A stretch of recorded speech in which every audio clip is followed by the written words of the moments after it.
Today we're going to talk about a few of the common tools that we use for our installation applications and some things that might be helpful for others. First is a portaband.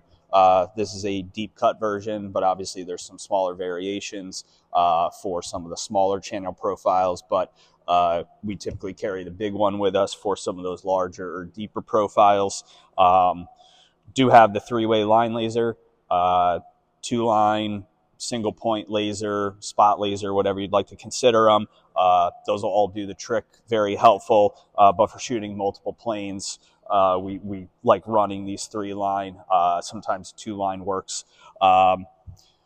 Impact gun, definitely super helpful for some of the bigger installations where you have a couple hundred strut nuts or bolts that need to get tightened and torqued to a specific requirements. Definitely a lot easier to use this than a typical box wrench or just open wrench to make those connections. Then lastly, for concrete applications or drilling into the deck, block walls,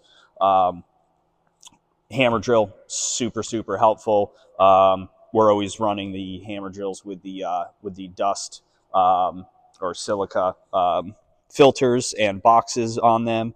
But again, depending on your application, site requirements, the vacuum isn't necessary, but does definitely go a long way in keeping the site clean and getting that silica contained.